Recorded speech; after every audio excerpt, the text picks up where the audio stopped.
Welcome to another episode of the Thanalysis show with your one and only Thanasis Antetokounmpo. You guys have been amazing. Please always remember to like, share, subscribe to the show. You guys have been great. Like, this has been a crazy week, but I really appreciate you guys, and I really appreciate the fact that you guys listen to the pod, watch it, and comment and interact. That means a lot to me, so it doesn't go unnoticed. And I always feel the urge to say it on camera too for you guys. So that, with all being said, Thanalysis is presented by Gruber Law Offices, one call, that's all. My other sponsor as well, Carbliss, they've been with us from the beginning. Potawatomi casinos and hotels. Remember, if I don't stay at home and I stay in a hotel, that's where I'm staying.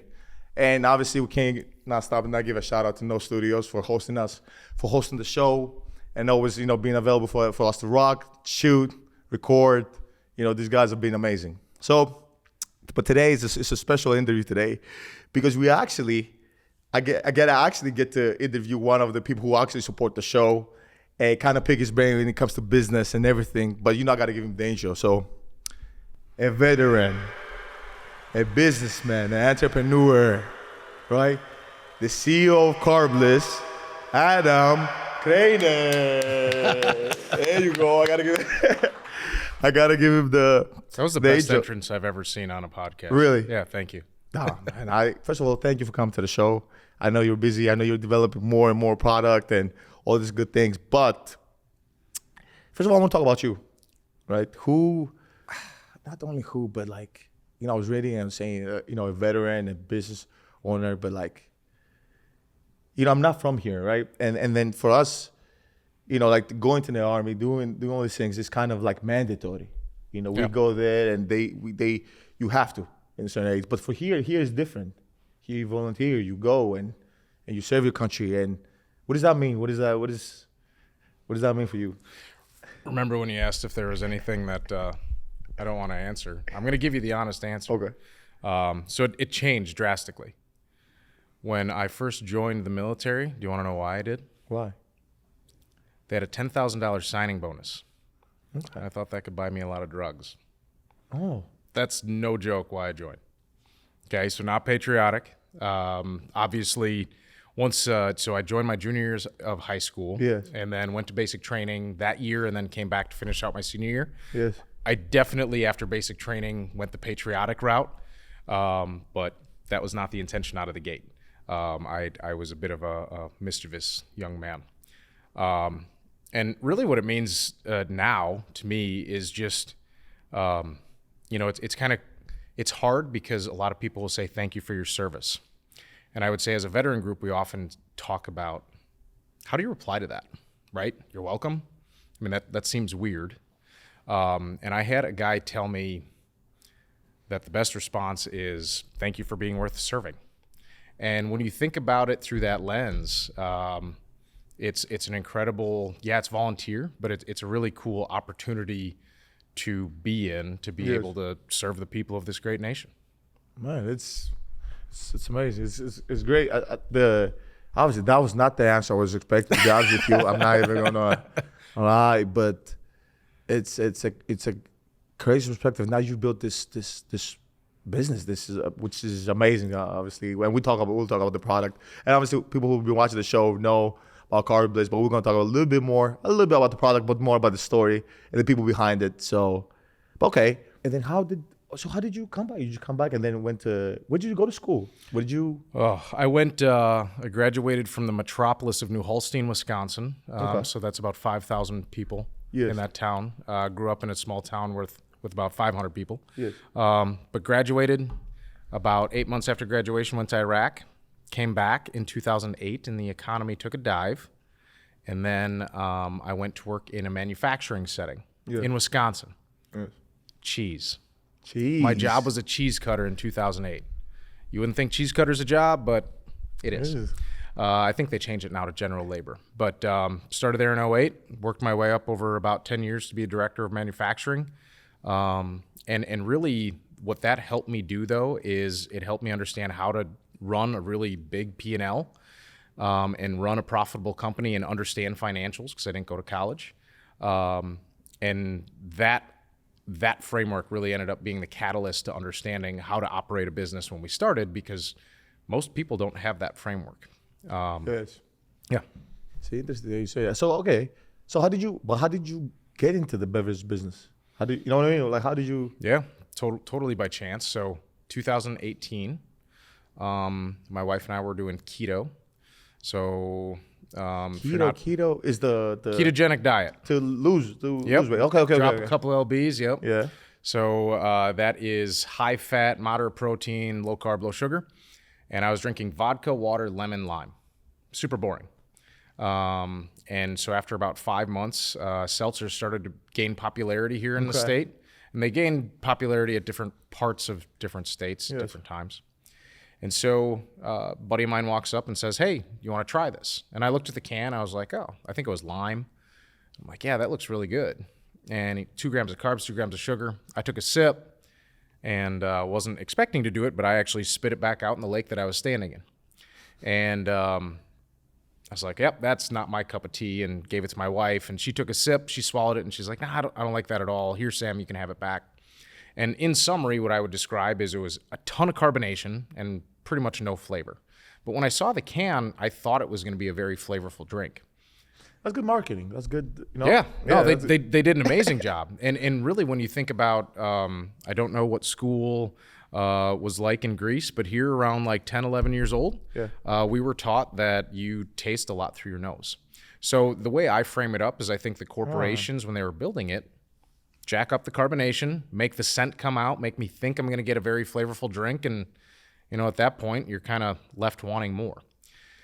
So not by any reason to build a business, but I started making a vodka lemonade, and it was meant to be what I thought was in that can. And after about 2 or 3 weeks, I'm carrying in my mix. I was making a pink grapefruit, a kiwi strawberry, so it's pink and yellow and kind of orangey. And friends and family didn't believe I was doing keto anymore. And then, it's colorful. I Googled the ingredients. They would try it. They're like, there's no way you're doing keto. This actually tastes good. And I figured there's no way in hell that I created this. So I went out and bought about $500 worth of stuff. So you've probably spent enough time in the state now that you see Woodman's, Festival Foods, the corner liquor stores that have maybe a little dust hanging out on the box. I visited all of them. Bought about $500 worth of stuff, and I can confidently tell you I dumped out about $498 worth of product because it all tasted the same. Ton of carbonation, not much flavor. Ton of carbonation, not much flavor. And then you just started building. So I drink a lot less now than I used to, but I was probably That's crazy, by the way, owning a spirit company. Yeah. I was probably mixing 4 to 6 of those a night. Okay. So it started out of convenience of I'm getting sick of carrying this stuff everywhere. I'm kind of sick of mixing it up. So I remember saying to my wife, like, somebody should put this in a can. That turned into, we should put this in a can. At the same time, I started asking people, why are you drinking that? Insert name brand seltzer. And at the time, there was 3 big ones that I remember. I won't call them out right now. But the answer I would get is it's low carb, it's low sugar, it's low calorie. Now, let's pretend I came to your house and you cooked me dinner. Yeah. And you're like, hey, Adam, how was it? And I was like, well, thanks, Thanasis. Must have been low carb, low sugar. It's not a compliment, right? At all. That's not why you should consume food or drink. No, it's because it was tasty and it was healthy and it was great. Right. 100%. And so I would follow up with, do you like the taste? And everybody would say, meh, it's okay. No, I told you I didn't go to school. I didn't go to college. I asked about 300, 350 people that question. Answer was all the same. Everybody was drinking it because of the nutrition panel, not because they liked the taste. We knew ours tasted good, so we started a business off of it. We launched on store shelves here in Wisconsin about a year later. What year was it? What year was this? We launched about a week before we got married in 2019. 2019. Yeah. Okay. Oh, that's before COVID. Did you guys take a hit during COVID? Our first year was full of operational challenges, so we didn't. That whole summer, we actually didn't have any product to sell because our second manufacturer couldn't find a $10 gasket, so we couldn't run our product. 4 months of no revenue in year one. It was a good time. Great time. I already know what that means. That means, wow. Did you fire anybody, or was it? I didn't even take a paycheck for the first 2 years. So there was nobody on payroll. That sounds about right. When you create a business like that. Yeah. Well, so we met through ESPN, Good Karma Brands. Miss Selena, who had asked me to come talk to ESPN a while ago. At that time, she was working for what is our distributor. Okay. So we would sell them, and then they have a team of about 200 salespeople throughout the state that are going and helping us sell. So the one expense we had was product and marketing at the time. Product and marketing. So didn't have to fire anybody. Good. Yeah. No, but that's an accomplishment because most of the times it's like companies you're not considered a startup obviously because you're making revenue and stuff like this, but operational costs if you're minus it kind of close to startup. Okay, and the name Carbliss. That would be my beautiful wife. She's a smart lady. Started out with carbless because we were doing it because of keto. Okay. So, carbless. Okay. Yeah. And then honestly, I think Liz ended up being a result of some text messages back and forth. And I just remember her saying, "What do you think of this?" We started talking about playing on words. So our first campaign was "Find Your Bliss." And I do recall seeing the look on your face the first time you tried it, and it's the eyes light up going, holy shit, this exists. Yeah, because I'm not a drinker. I don't drink. So when I tried it and it doesn't taste like alcohol, I was like, what is this? Because everybody kept telling me like, hey, they want to, and the next question I want to ask you after is why you decided to, sponsor the podcast and like get involved in the podcast. But like when I first tried it, I was like, oh my God, this is amazing. Doesn't taste like alcohol, first of all. Yep. And it's like juice or fruity and just, and I'm a sweet guy kind of guy too. Like, yep. Yeah. And you said, okay, Carbliss, and then you work through this. And then do you have to trademark all these things? Do you have to? Yeah, so the name is trademarked, and Casey, who's here with us today, she's my daughter designed the original font of the Carbliss script, and then I needed it made better for print. Haley was 12 at the time, and so Casey's handwriting is what's on that can. The only place you can get that font is out of her wrist. And so we made the font, and then we did not trademark the font. We trademarked the name Carbliss, so nobody else can use that to make money in any way, shape, or form. That's great. That's family business right there. Yeah.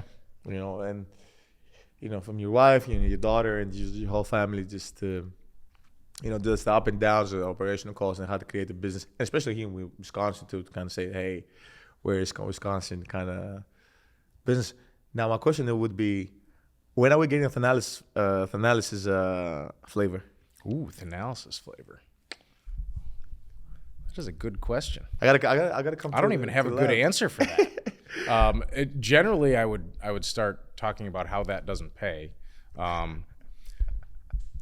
It will pay. Trust me. It will pay. Okay. So how about this? When you show me the financial, ThaNASTY. ThaNASTY flavor. I'm telling you. ThaNASTY? That's my nickname. You know that? You know that? I did not know that. Somebody clip this. I'm sorry. Like, you're a brilliant guy, but I'm not putting ThaNASTY on a can. Trust me. How much money you would have bet? Nobody's consuming anything that says nasty, man. If people can drink liquid death or whatever that's called, they can drink ThaNASTY. Trust me. You're right. We could be the booze version. The booze version. So when you come up with a fully financial model and a business plan of how to market it, we'll look at it. I'm joking, but so okay. But why did you decide to sponsor the podcast? So this is actually a very interesting story because I told our marketing manager no about 5 times. Oh. Okay. That's how you know you gotta. So this is why you gotta keep going. Yeah. You gotta keep going. You do have to keep going. So I will explain to you why we didn't. Okay. At first, and then why we did. So Thanalysis podcast is featuring who? Thanasis. Yeah. Do I know who you are going to be in 5 years? I don't. No. Nope. Think about the amount of people who have paid influencers, and this isn't an influencer situation, but to me, you're the namesake of the company, and it's the same thing. And the challenge that I was having, and I still have, because this is the one time we've done something like this, is it doesn't. I've had friends of mine that it's like, well, I never expected that of him. Okay, I'm going to true. be super cliche of every time you watch the murder, the Ted Bundys of the world, every neighbor's like, never saw it coming, right? Yeah. I can't have Ted Bundys of the world being sponsored by Carbliss. Yes. Okay, so after me saying no about 4 or 5 times, I said, you know what? Actually, I didn't tell Katie I did it. I watched the Disney movie first. Okay? And then when I was looking for the Disney movie, I didn't know that there was a documentary that had you and your brothers very well featured, and I think was a lot less, it wasn't as scripted, right? I'm sure it was scripted I mean, to a point. the Disney movie was kind of toned down just because it's Disney, and the documentary kind of get a little bit more real to, our life and how we like grew up and stuff like that. So I watched the documentary, yeah. and what I saw was a family of people who ultimately just have good hearts, right? And if you look at the chronology and the chances of there being one bad egg, I think the chances are actually quite unlikely based on the way that your family was portrayed, the way that you and your brothers were portrayed, and then interacted even with the camera and the other people. So I've told you this, so I'll say it on air. Yeah. You know that I'm not a huge sports nut, right? Yeah, right. With me, like you don't really watch sports like correct. That. Yeah. And so the reason that's why I was surprised. That's why I asked you, like, why you sponsor Thanalysis? Yeah, it's because of you as a human being, man. It's not that tied with the sports thing is great, but if it wasn't for who you are as a human being, this would not have happened. Thank you. That is why I wanted to meet you at Carnivore. Was not to meet an NBA star. It was I watched the Disney show, I watched the documentary. You can. Like, I've had enough journalistic interactions where they can make things sound great and they can make things that the same exact thing sound really crappy. Yeah. So now I need to meet need to meet the man in person so I can validate my thoughts and feelings based on the documentary and the movie. So right after that, we said go. We said go. Thank you. First of all, thank you so much for sponsoring Thanalysis, and especially because Thanalysis is basically something I wanted to create as a show, and now it's becoming a little bit bigger, and who knows what's going to be in the end. Tony here wants to make this media conglomerate. I don't know how this is going to sound in the future, but I want to be, and I always say this in almost every other episode, that thank you so much for supporting my dream and the show from the beginning. But the thing is, I want to ask you this, like, so what was your first impression of me when you first met me at Carnivore? I mean, so I'm a big, I don't know if you've ever heard of Dale Carnegie. He was an author way back in the early 1900s, but I love his book, and his first 10 principles or something, well, he has 30 principles, I try to live my life by. And honestly, when I met you within 10, 15, 20 minutes, I was able to feel that the documentary, everything rang true and it was authentic, because that was the biggest, I will call it was the bullshit meter, right? Is this man as authentic as he seems on the documentary? And it was pretty quick to learn that you're the man that you present yourself as. Thank you. It means a lot to me because obviously people talk about sports, basketball, and business, but that just a human being, and this is the most important thing that my parents are proud of, because it's not just me, it's my mom and dad, the way, and my brothers and our family.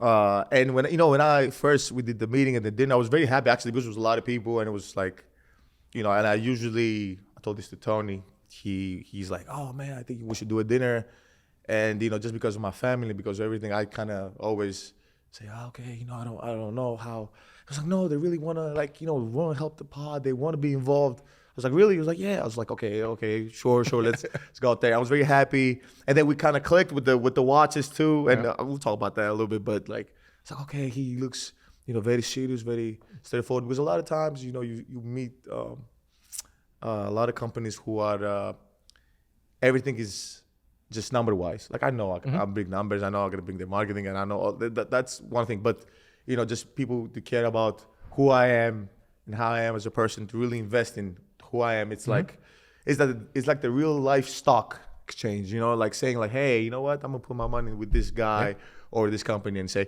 but mind you, you can ask. I don't want to say competitors. You can ask Tony about saying like, hey, Thanasis, I know you don't drink, but like, man, there's so many people who want to, but no, just having, people from Wisconsin and people in the podcast list from Greece, the States, like all around the world, and they can't, talk about my journey and and people who support me, and I'm happy and I'm proud that Carbliss is one of them.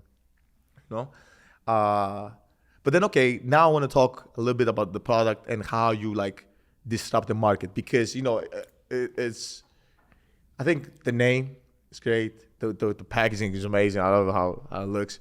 But at the same time, companies like yours kind of they do great because they disrupt the market and they innovate. They go like, hey, this is nothing anybody has out there. Let's go, right?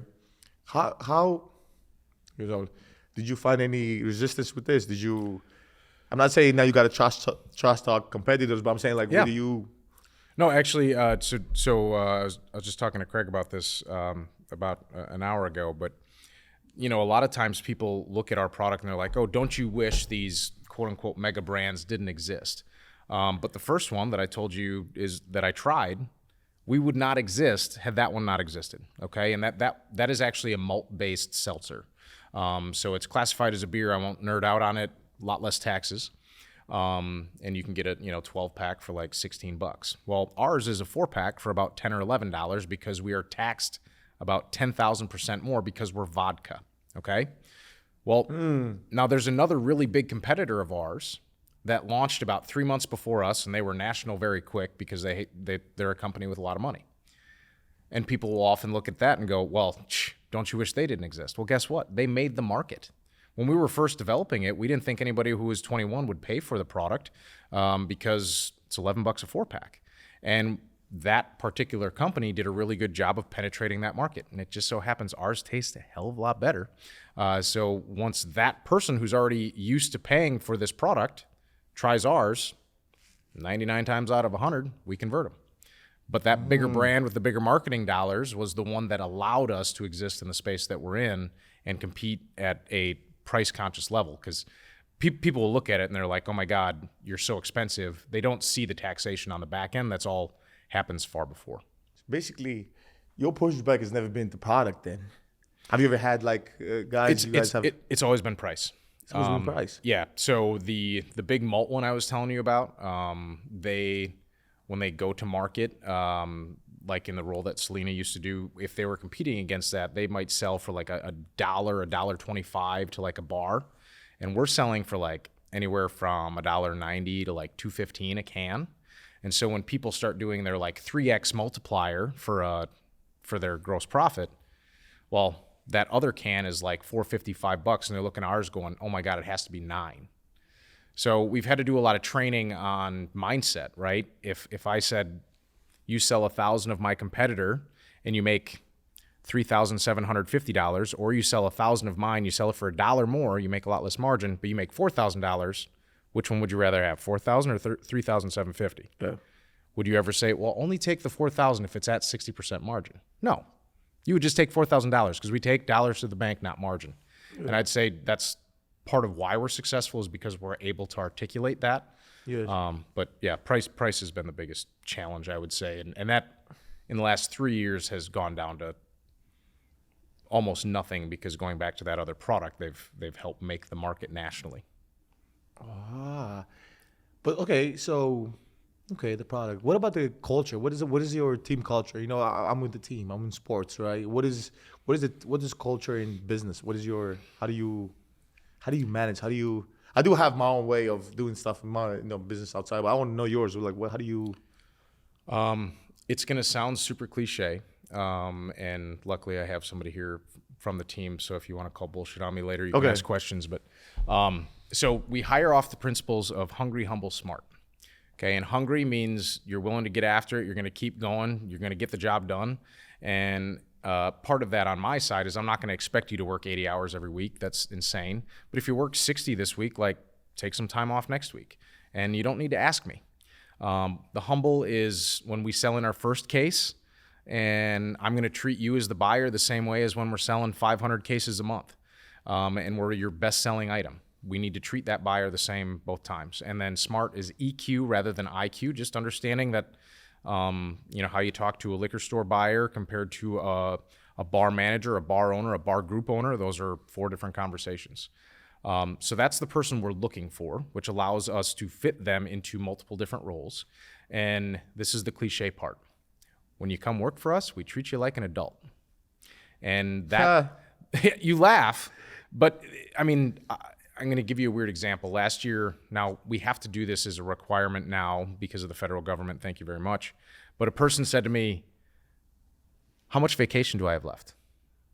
I said, I don't know. I don't track it. Why would I track it? You're supposed to. Okay. Well, so they're used to, companies generally track this, and they track it to a T. I understood that, and I said, well, why do you need off? Well, my kid's not feeling good. Well, sounds like you need the day off whether you have it or not. Yes. So why don't you just take the day off? And like, we don't need to think about vacation. You might have 2 weeks left. Take the day off. You might have no days left. Take the day off. But ultimately, to me, that's just simple common decency. And I understand. Not a lot of people have that. I think you're absolutely. But that's what I'm saying. Treat you like a contributing adult to society. And it's some of these very simple things of, one, trusting what you tell me. Sometimes I'm going to verify it. But that just seems like good human nature. And yeah, it is literally as simple as that. Yeah, no, I've encountered this before as well. I think this is equivalent to me saying, how do you keep your players and your teammates motivated? I think a lot of times, obviously every player is different, but they're all valuable members of the team, and you gotta have a certain way of approaching them because to get the most out of them. So now if you're like, now we gotta do this, then they're used to one way of you saying this, and then at some point it's not gonna last. It's gonna look great. It's gonna look great on paper. Like, yeah, I'm pushing them, we're doing this, but it's not sustainable. But then if you have a great balance, especially how the world is working right now, you see like people are quitting their job in the highest threat ever. If I'm not mistaken, can we verify this? I'm not sure, but like this is like, not quitting the job because they don't like what they do. It's just like the opportunity, and they're just burned because they've been used for almost plus decades, just working, and not feeling the decency, not feeling the part of being a group, not feeling the camaraderie. We call it camaraderie, but this. I think one of the important things that we do. So you as a team, as a unit, right? You're often working together, but I know are you still free agent? Yeah, that's mine. Okay. When you think of the Bucks as a unit, right, is much bigger than what people see on the floor, on the camera. Much bigger. And I think one of the things that we've done a good job at is every 2 months we get the whole team together, which is up to almost 50 people. We fly everybody 50 people, huh? I mean, we're going to be in Chicago in a couple of weeks, and then the next one's probably going to be Indiana. But we put everybody together. 80% of our team is salespeople. Guess what drives revenue? Salespeople. But I think there's some organizations where it's like the certain roles are put on a pedestal, and we aim to be very flat. And part of it is everybody's sharing what they're doing. And I think because we have the right people on the bus, they all understand that each person, they might not have a desire to do that role, but they understand the value in the role. Our supply chain manager, she is solely responsible pretty much for getting all the ingredients into the can, then the can to the distributor. Yes. The salesperson can't sell it if that doesn't happen. And I think there are times in organizations where, well, I'm the one making the money, the salesperson, so I don't really, you need to get it there. Just figure it out, right? But they understand that they don't want to do the role that our supply chain manager does, and they respect it. And our supply chain manager has gone out and sold accounts when we go to, random visits, but she knows she doesn't want to do that either. Yeah. And she knows that I have nothing, if you're not moving that off the shelf, I have nothing to produce, I have nothing to get to the distributor. So it's a fun balance. Yeah, it's a good synergy between teammates and the work. I mean, obviously your team, Carbliss, stuff like that. Okay, so what's the vision? What's Carbliss' vision in 2030? 2030. So we go with the Japanese way, like every 5 years. Usually for a lot of companies it's always 2, right? 2. We go the Japanese way. I like the 5 years. Yeah, 5 years. So there is a national brand that is the best-selling brand in the nation in ready-to-drink cocktails, spirits-based. They're the best-selling brand in every state that they operate in, unless Carbliss is there, and then we are fully distributed. So we aim to be the top-selling RTD. By 2030, we'll be the top-selling RTD in the nation. Okay. All right. Hopefully one of the best podcasts in the nation as well. Shout out to Tony. Can put that on that I said it. 2030. Give it a little bit of time and consistency and hard work always and being humble. This is what we need to be. Yeah.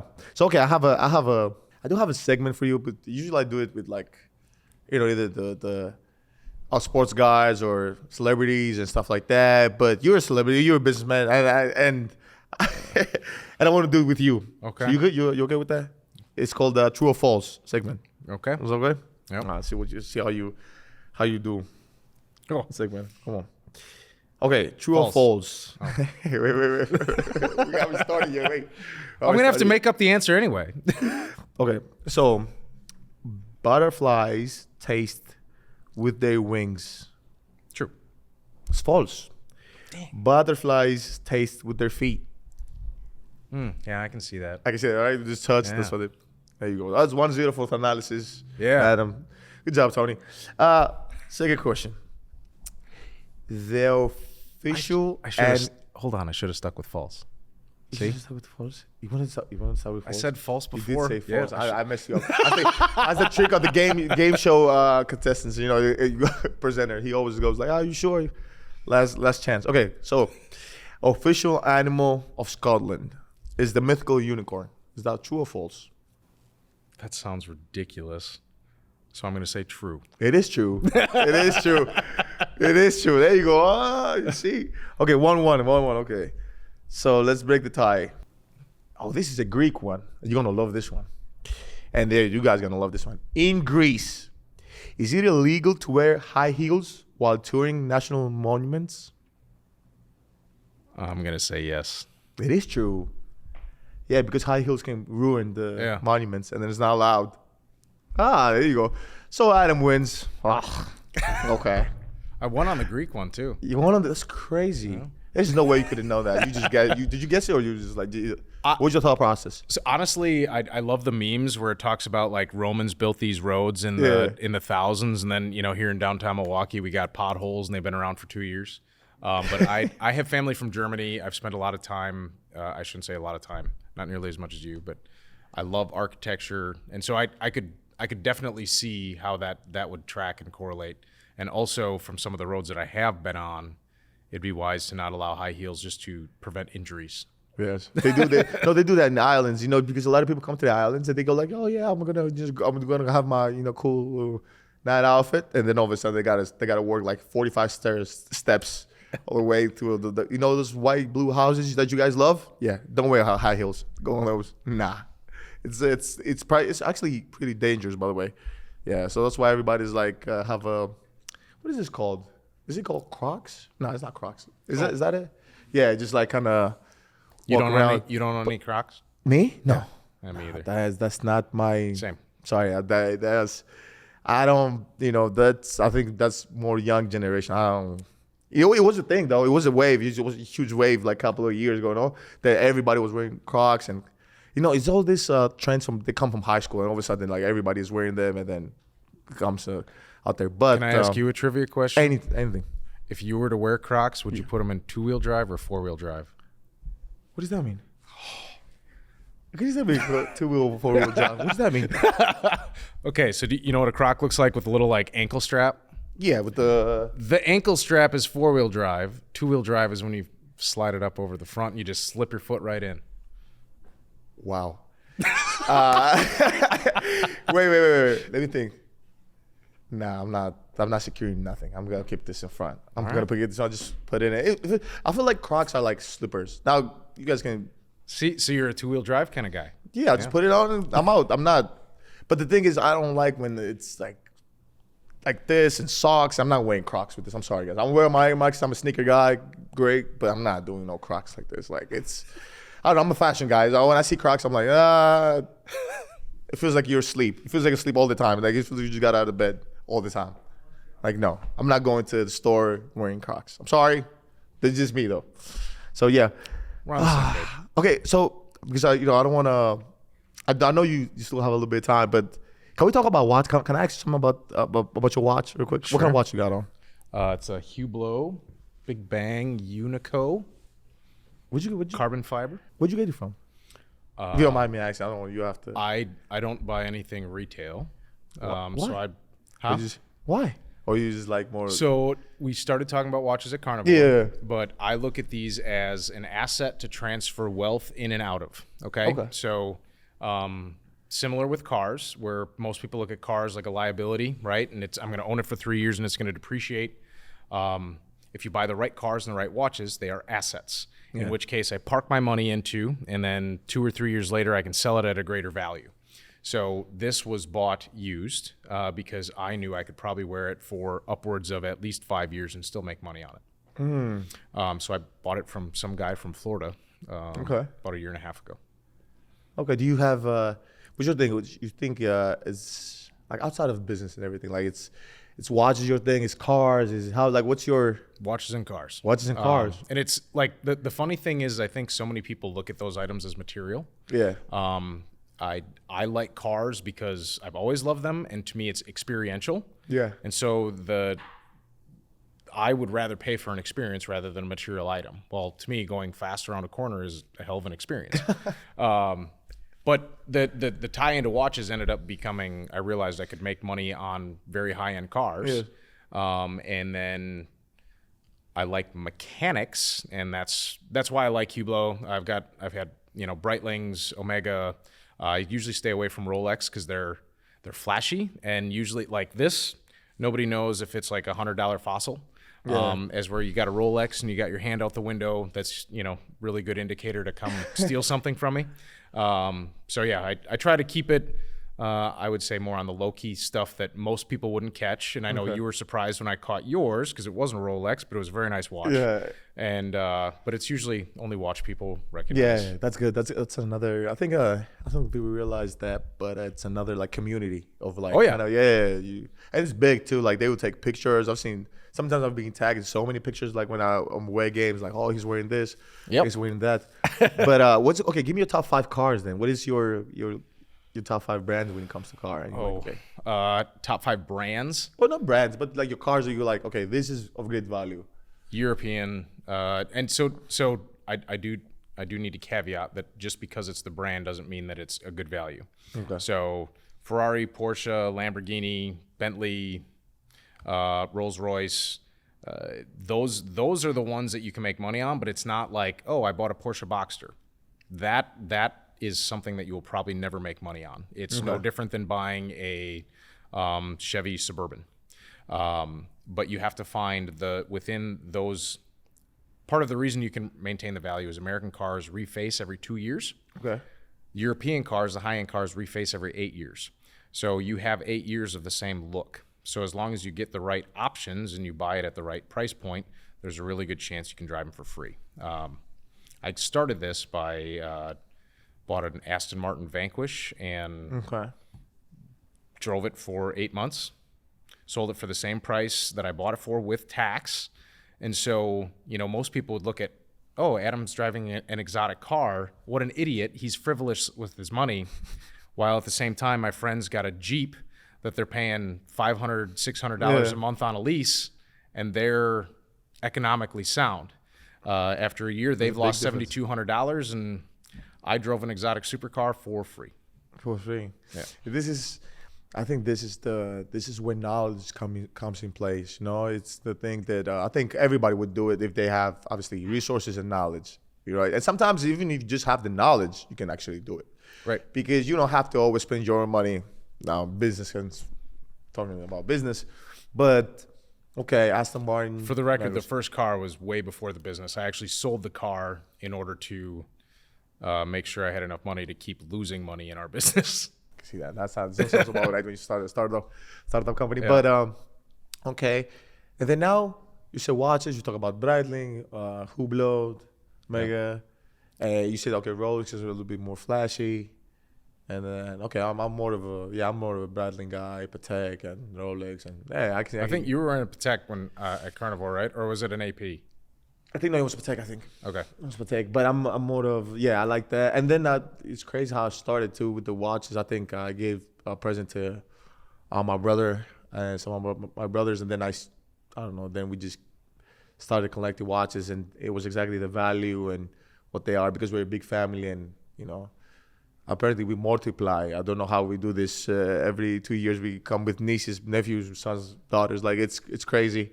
And I was like, oh, you know what? This is gonna be in the family. Do you need me to explain to you the birds and the bees? No, that's not the. You said you don't know how you multiply. No, but we just have a thing. No, we have a thing that I was saying this to my mom, and she was like, I cannot believe that I'm a grandma so fast in like the span of 2-3 years, so many grandkids, and I was like, yeah, it's a great thing and it's a blessing, But I think like nowadays, everything is being so expensive, and so like, and I talk to all my friends, and I see it because. You see, even if you go back, I was reading something. It was saying about like how expensive kids are, and for like one kid, like 30 or 40 years ago, you actually could feed 10 kids, and now like it's so basically if you have 4 or 5 kids, like having 50 kids over there 40 years ago. So I love my children, but that sounds horrible. Sounds horrible. 50 kids, no way. 50 kids, but they're a huge blessing in the. And then if you train them and if you give them love and you do what you're supposed to do, I think they continue the legacy how we do the same for our family. But now let me ask you another question: would you ever, if you get a chance, would you ever own a sports team? If you was like, hey. I've actually thought about it a fair amount, and the reason. Which sport?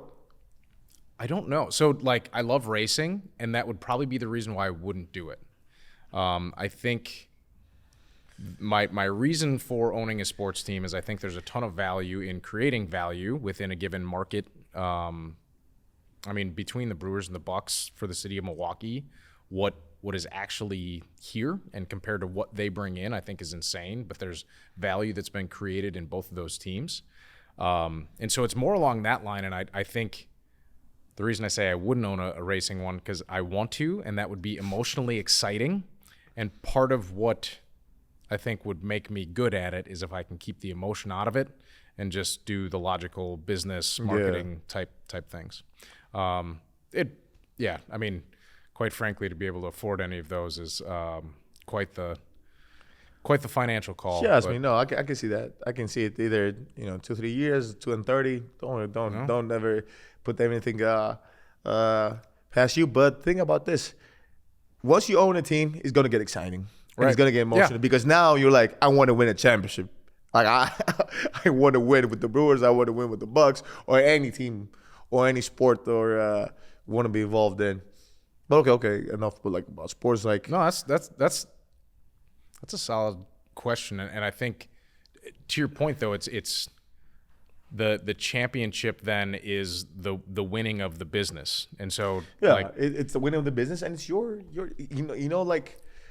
As an owner as well, like you can ask owners too with professional teams, but like you get your ring, you're part of the team. It's a lot of things, and then on a daily basis, you actually go and you're watching the games, or you're actively being involved. And now there's a lot of people who haven't watched sports, never played basketball, and then they bought the team, and all of a sudden now they're looking at the trades, they're going to they're sitting courtside, and like going crazy, they're talking trash to the team's other player. No, yeah.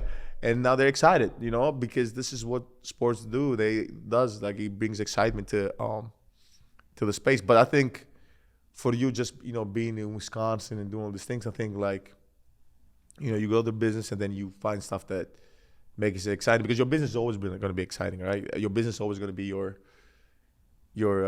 baby or who. Yeah. Like it's always going to be that. But then it's the baby you want to tell everybody about. Yeah. And you're like so proud of it, but then then you say, okay, let me come to this community in this circle, then and especially for you that like what you said about me and the podcast that you want to invest in good people, you want to do the right things, and I think like people don't realize how much like a lot of people in the NBA and a lot of owners as well in professional sports, they help the community they're in. Right. You might go to Vegas, you might go to Tennessee, you might go to Milwaukee, I mean, Wisconsin, New York, anywhere, and then you're actively involved in the community, and you're actively doing activations. Like now we're talking about the live podcast, which you guys sponsored it as well. Like was big for me because that was an activation for the community and for people to give back and have fun and really have a unforgettable moment and stuff like this. And then obviously then it's CSR, it's charity, and it doesn't stop. So you always will find a way to touch as many lives as you can. That's why that's the only reason I say it, because you look like a guy who really wants to do this, and your family wants to do this.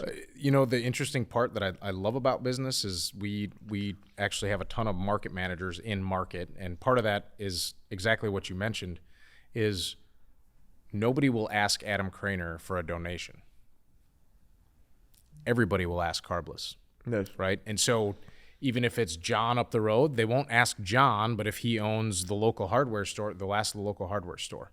And it's just, I don't know what the subliminal psychology is behind it, but people generally don't ask people for donations, they ask business. So I think it ends up being one of the biggest conduits to helping out the local community is owning business there. Yeah, it's a thing as well, and I want to live this before we close the show as well. It's the thing it's about the scales of the universe, right? It's just a thing, a cycle, right? I remember when I first got drafted, guys would come, like let's say Domino's Pizza or a pizza guy or delivery would come in, and as somebody who always encouraged us to like give big tips and say that, and then me growing in the conditions I grew up in, I understood it right away why, but some guys were like, no, I just got out of college, I really don't have, I want to save up money, which is normal, guys, don't get me wrong, I get that, you come out of college, you want to save up money, but you got to understand, like for me, if I don't give this guy a tip, how is this guy gonna pay to get a ticket to come watch me play? This is the scales of the universe. How is he gonna tell his kids like, hey, Christmas or this game, we're gonna go and watch Giannis, ThaNASTY, the Bucks. We're gonna go watch them play. So it's just a. And how are we gonna make money as a team to pay us for playing? Yep. It's a circle of life and the scales of the universe. So you kind of. That's why if you notice, like a lot of people who make a lot of donations and a lot of people who just give back, they get it back tenfold or thousandfold, and it's not because of I'm not saying you got to throw away your money, don't get me wrong, don't I'm not saying that, but what I'm saying is there is a scale, right? And then you just give back whatever is given to you, you give back in the best way possible. Like you said, maybe they might not ask you, but they'll ask the business, and the business will do it. If the business is doing great, Right. give back, and I think it's one of those things that helps society push forward, because if one of the one of the like links is broken, like somebody like, yeah, I'm not gonna tip or I'm not gonna do anything, then you see it. I don't know, maybe not immediately, but you will see that effect in your life or business, whatever. Oddly enough, my wife gives me crap for it, but a lot of times I will tip, even with crappy service is probably a 20-25% tip, and then good service is usually like 50 to 55%. And she always gives me crap, and I'm like, honestly, I look at it as that $10 or $15 and seeing the 50%. Like, I'm probably never gonna meet that person again, but if I can give them 2 minutes of enlightenment and oh my God, I must have done a great job, I think that's worth it. And it's kind of I guess it is pay it forward, but if you can do that multiple times a day, the amount of stuff that you're lifting up, and it's incredible. Business is a great conduit for sure. Yes, sir. I would love for you, before we close the show, to leave us with do you have a motto? What is a thing that you, either a quote that you think about every day or something that you say like, hey, this is something that is really helped me, and I push people to think like that every day. So I actually never thought I would be this cliche person, but I went to the point of getting this quote put on the entryway of Carbliss headquarters, and I quoted myself. That's how nerdy it is. But what the quote is dreams are only dreams if you don't believe in yourself. And I don't think that really needs to, somebody says the word dream and I'll call it a goal. Yeah. I like that. Oh, can we clip that, Tony? Please put that for the people who are watching and listening, man. The dreams are only dreams if you don't believe in yourself, man. Belief is everything. And I know, like, sometimes it does sound cliche. A lot of times, like, you just got to believe. Like, No, you show belief about coming to work every day, about doing what you're supposed to do, even though you don't see the results right away. Yeah, Right. Years. So how did you grow? Like, this I would stay here for 2 hours, but like, how did you grow the business to 50 people? Like, what was the graduate? So in 2021, we got an angel investor, and then that allowed me to quit my job. We hired on the very first day a market manager. Her name's Amelia. Still first hire. She's in. First of all, are you still taking investors? Nope. No.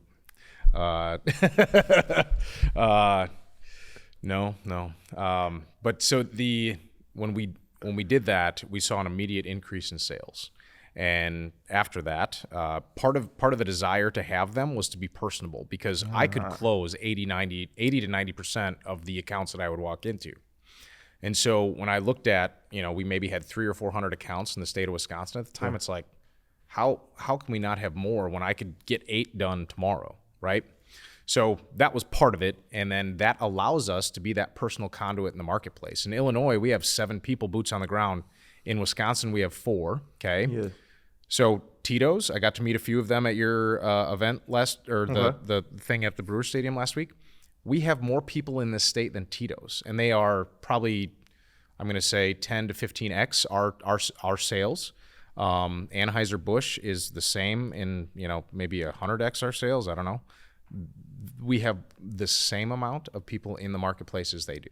And part of that goes back to, we want to be a personable brand with a face. And I can't say that and not have people in the market.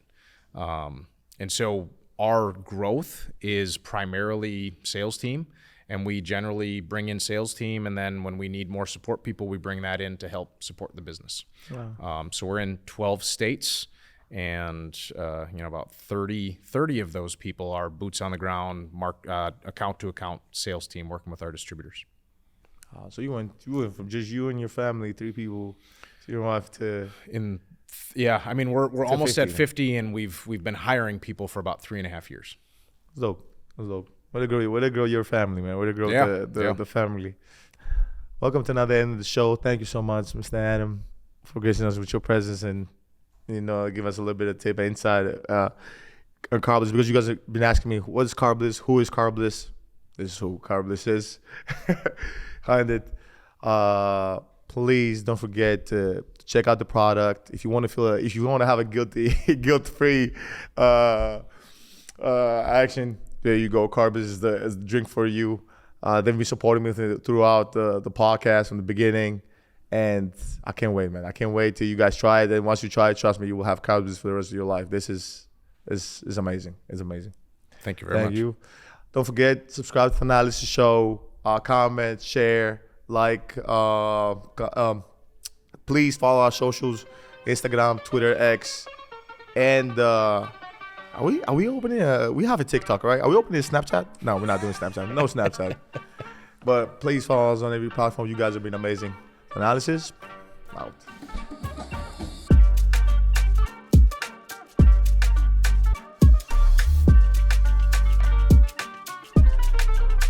Thanalysis is recorded at No Studios, Milwaukee's creative hub and production studio.